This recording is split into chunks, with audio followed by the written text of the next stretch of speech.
Actually, to be honest, I just want to improve first on Bahasa Indonesia Okay. because I feel like I want to grow more in that language. And actually, it was the first language that I learned formally. I'm not sure in Spain, but in the Philippines, um, they used to offer free classes for anyone. So that was why we took it when we were undergrad college students, like two of my friends and I. So yeah, Mm-hmm. French maybe later on. I feel like I'm still struggling a lot with the pronunciation. And what else? For what's next? Okay, so here's the thing. I've always been very interested in translation. I've taken on a few translation tasks. For example, the what do you call this? The silent cinema here in the Philippines. So Oh I yeah. translated yeah, like they're not really called subtitles, but I guess you can call them that, right? So there are no dialogues, but they do play some text on the screen. So yeah. Unfortunately, here in the Philippines, I don't think there's a lot of translation programs. Mm-hmm. I'm thinking of doing a PhD program that has to do with Spanish or Filipino Spanish literature. But since I just survived my MA, I'm just resting for now and I'm sticking with teaching. Yeah. But long term, those It's a are long-term possible. plan. Okay. Yeah. So do you look forward to do your PhD in Spain or in some other countries? Well, obviously, if Actually, it's translation. mhm.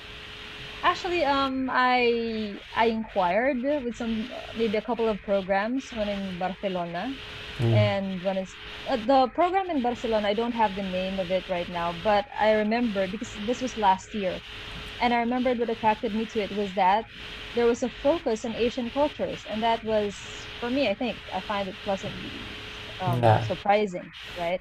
So yeah, and it was translation with a focus on Asian cultures, and since my thesis was on a tetralogy, like four novels, I'm not sure why. Up to this day, I know I loved the story, but to do a thesis on four novels, literary analysis is like, why did you do that? But I feel like, okay, this might be something that I can do. I would like to know how she tried to learn vocabulary.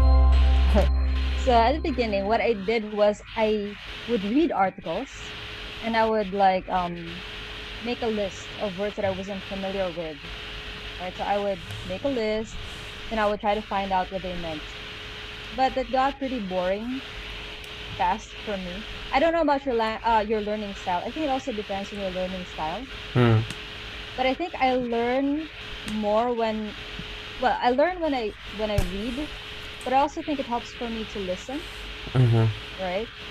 And write things down. So, um, after after that period when I was doing vocabulary list, which for me wasn't very helpful anyway, because often I would neglect to review it.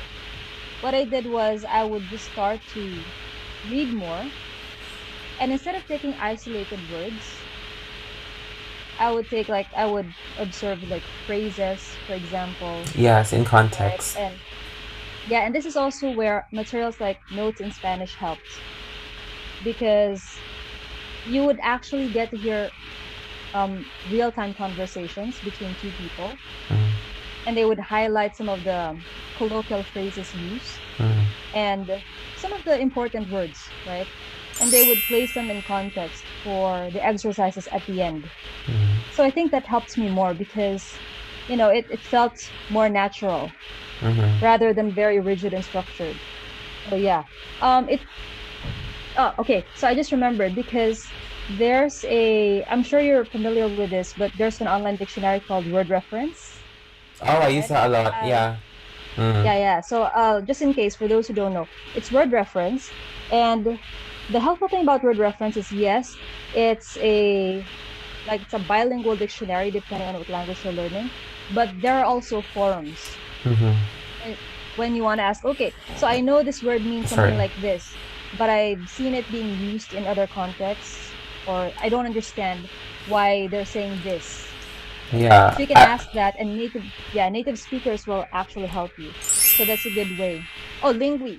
Yeah. Yeah, I actually use Lingui because, as you were saying, we need to see the words inside the context on how they are being used, or if the frequency of that word is a lot. So I try to like whenever I look for words, I try to type in the word there and see the occurrences of these words. How to take Dele? I'm currently working as a Spanish bilingual. I want to know my level. Okay, so when you take Dele, I'm not sure, but here in the Philippines, like you just go to, for example, Instituto Cervantes de Manila. Mm, Then you tell them that you're going to take the Dele exam, what level. Then they mm, have you fill out a form, mm. right? They ask you for, I think it's a government issued ID. I remember I always give them my Passport. passport. Yeah. Yeah. And then, yeah, you just, the preparation is basically up to you. But again, my advice is to get a native teacher. Just in case you might think, oh, okay, a native teacher, how long is that going to take? In my case, I think the most we had was about 5 to 6 sessions, an hour each. So yeah, um, and then yeah, because they'll just help you with organizing your ideas, um, focusing on vocabulary that you need to know or you might need to know for the exam. So that's it. But as long as you have your inscription for the DELE, then you can just go to the testing exam or sorry, testing or exam center on the day of your assessment, and then that's it. Usually it's also, I think it's also divided into like two parts. Like for the in the morning, you usually have your written assessments, Oh, I and remember then in that. the Yeah. afternoon, yeah, that's when you have your Speaking. yeah, your expression, what do you Expression call oral. this? Yeah, expression oral. Yeah. Hmm.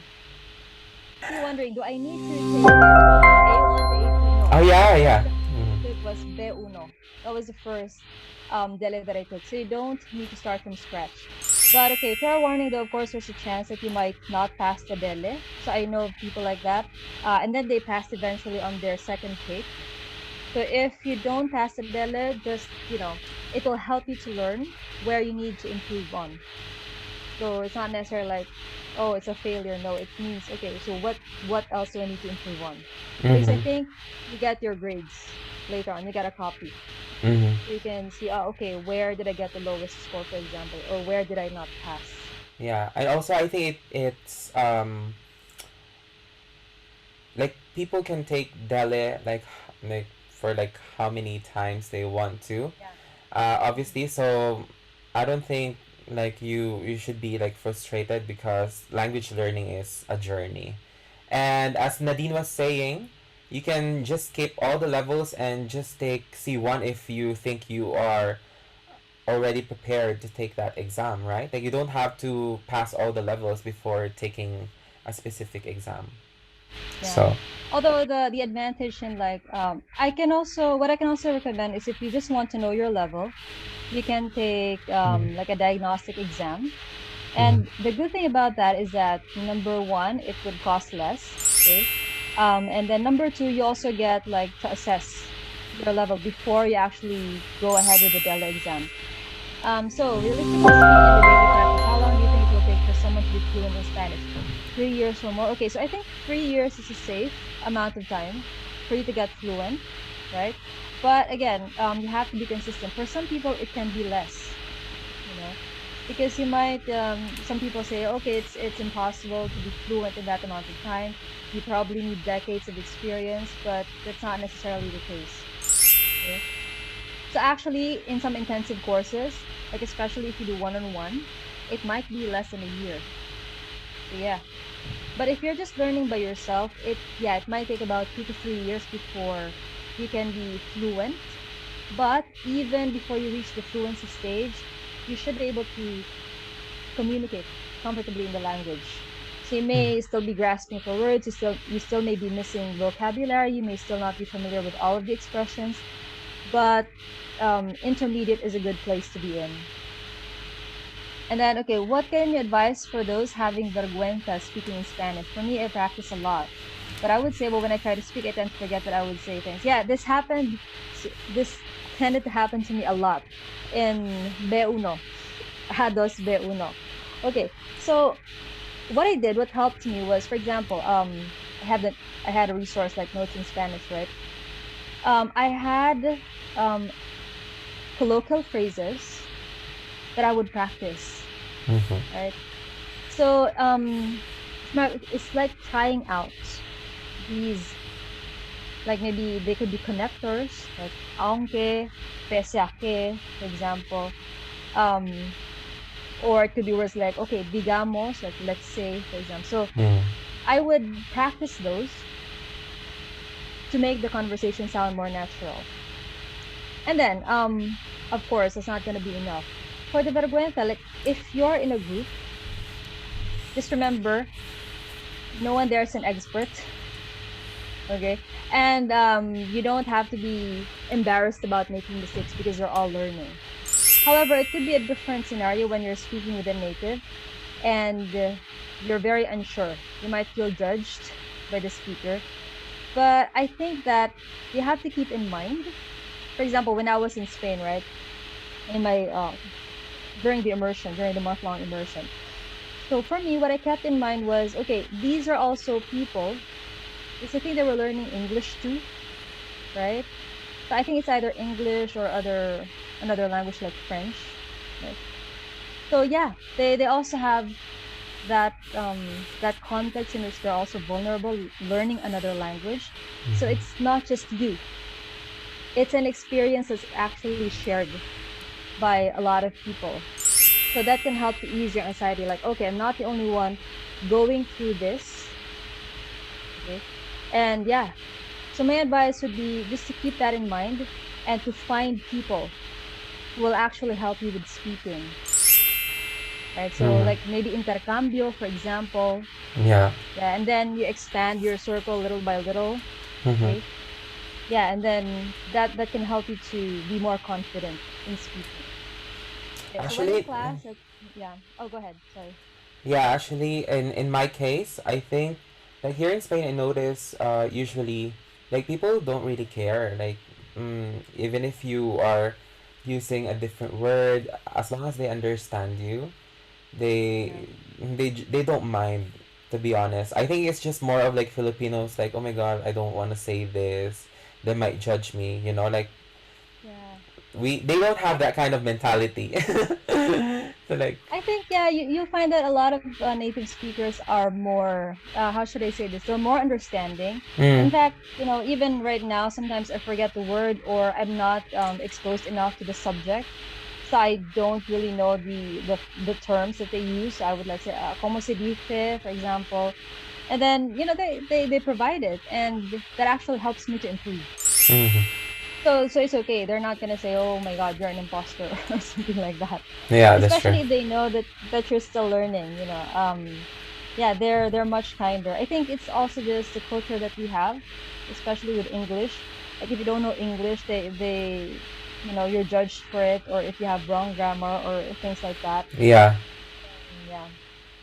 So But there. it happens. Like people sometimes think that if you've reached C1 or C2, people think that you cannot make mistake or but it happens to everyone. You know, like sometimes since you are in a country and then you use this language a lot, sometimes even your own language or your second language, sometimes you forget. Like sometimes whenever I think or I speak in class, like Spanish words just came in like automatically and I forgot the word. I was like, oh my God, bilingual. Like bye. It's really like bye. Oh, So by the way, I don't know, Nicole, if you write, but for me that helped. Like for example, I would just write, for example, what I think about a certain topic or what happened during the mhm. day. Yeah, my opinions, for example, or observations. And then sometimes it just translates to speaking Mm. because they say that you also retain a lot more information when you write. So for me, that That is works. true. Mhm. So, what's your stand about making a bilingual Spanish teachers native level? What if I want to get a bilingual one, who I think is really good and teaching, who is certified? Is it me or is it Nadine you're referring to? No, just kidding. Actually, So, what is your no, stand on that? I think it depends on the level, right? So, if yeah, actually, okay, sorry. Yeah, native or native level teacher is actually also good. Mhm. So, for example, we have a lot of good teachers here in the Philippines. Like one of them, he's even done his PhD in Australia and is now teaching in, I think it's in Massachusetts in the US, or I think it's in Michigan, sorry, in the US. So yeah, as long as you can find someone who is competent, of course, you also need to find like maybe reviews, for example, like how do they conduct their classes. Yeah, so that's also important. So yeah, you can get a native teacher, but if you can also find someone who is very proficient in the language, native level, and who actually has like training on how to prepare someone for the DELA exam, that can Yeah. also be good. Yeah, that's the important thing. They actually know how to prepare you, what you need to study, what you need to review, so they can focus your yeah, they can focus your review. Also, it's yeah, but like, because also there are tons of people teaching Spanish these days, but a lot of them sometimes, since that's their language, and they are not trained to teach the language because those are both different scenarios, they cannot Mhm. transmit like the message or make you understand, because making learning a language and speaking it are different from making Teaching. people understand. And so sometimes it's better if you get a bilingual teacher, or the teacher who also speaks your language, because he would give you tips on how he did it in his way that is easier for you as well, since you share the same language.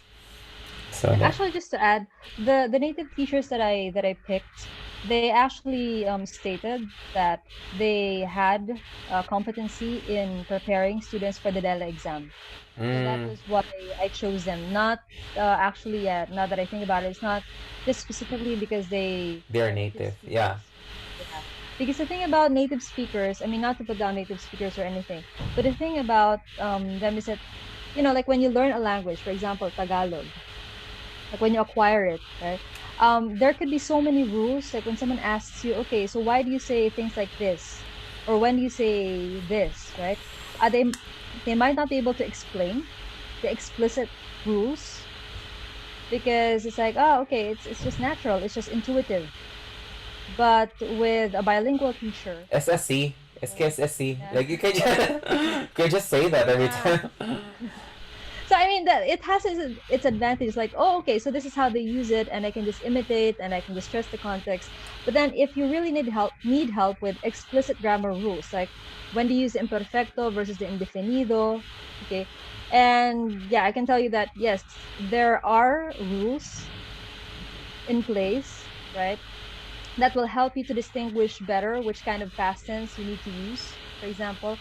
So a bilingual might be able to, or a bilingual who also speaks your language Hmm. might be able to give you better comparisons, might be able to make Yes. you understand better. True. Not Yes. saying that a native can't do that, but uh, I guess the bottom line is a bilingual native teacher can also help you as much as a native one. Hmm. Okay, so for me, I always think of myself as an aprendiz. Like I don't think it's ever ended, Hmm. you know. When I speak with people, I always tell them, I'm still learning Spanish up until now. Because the thing is, it's true.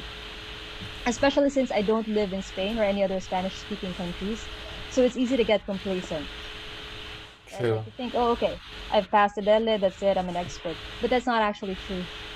You will always have to learn the language, you'll always have to include it in your activities, you'll always have to do the same activities as Basically, practice. breathe it. Because yeah, because there's a thing is when they say use it or lose it. Like that's true even with like muscles, like atrophy. If you don't use them, right, they shrink. So that's the same with language. If you don't keep on interacting, if you don't keep on using it, if you don't keep on learning new things about it, it's gonna disappear. So you always have to be in that learning mode. Like you're never an expert, you're always a student.